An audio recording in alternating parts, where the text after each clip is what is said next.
नमस्कार, सार्वमंथन न्यूज महाराष्ट्रमध्ये आपलं स्वागत. पाहुयात आजची सविस्तर बातमी.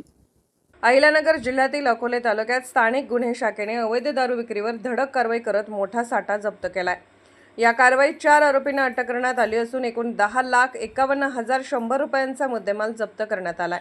पोलीस अधीक्षक मुमक्का सुदर्शन यांच्या आदेशानुसार अवैध धंद्याविरोधात कारवाई सुरू असून त्या अंतर्गत स्थानिक गुन्हे शाखेचे पोलीस निरीक्षक संतोष मुटकुळे यांनी पोलीस उपनिरीक्षक विकास जाधव व पोलीस अंमलदार गणेश लोंढे, राहुल डोके, योगेश कर्डिले आणि आदिनाथ पाखरे यांचे पथक तयार करून अकोले परिसरात कारवाईसाठी रवाना केले. दिनांक 4 ऑगस्ट 2026 रोजी पथक अकोले पोलीस ठाणे हद्दीत गस्त घालत असताना गोपनीय माहिती मिळाली की ब्राह्मणवाडा येथील अनिश बाबू पटेल हा स्वामी समर्थ ॲक्वा शेजारी पत्र्याच्या शेडमध्ये अवैधरित्या देशी विदेशी दारू विक्री करत आहे.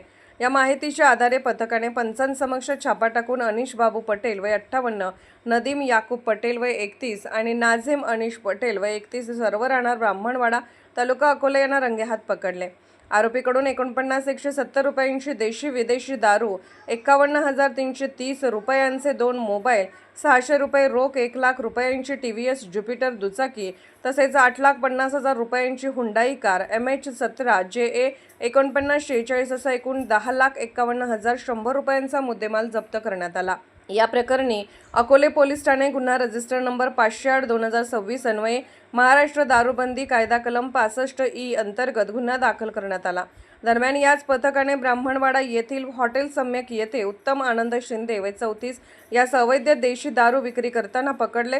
त्याच्याकडून 1,790 रुपयांचा मुद्देमाल जप्त करण्यात आला असून अकोले पोलीस ठाणे गुन्हा रजिस्टर नंबर 507/2026 अन्वये त्याच्या विरुद्धही गुन्हा दाखल करण्यात आला आहे. ही कारवाई पोलीस अधीक्षक मुमक्का सुदर्शन यांच्या मार्गदर्शनाखाली स्थानिक गुन्हे शाखेचे पोलीस निरीक्षक संतोष मुटकुळे, पोलीस उपनिरीक्षक विकास जाधव तसेच पोलीस अंमलदार गणेश लोंढे, राहुल डोके, योगेश कर्डिले आणि आदिनाथ पाखरे यांच्या पथकाने यशस्वीपणे पार पाडली.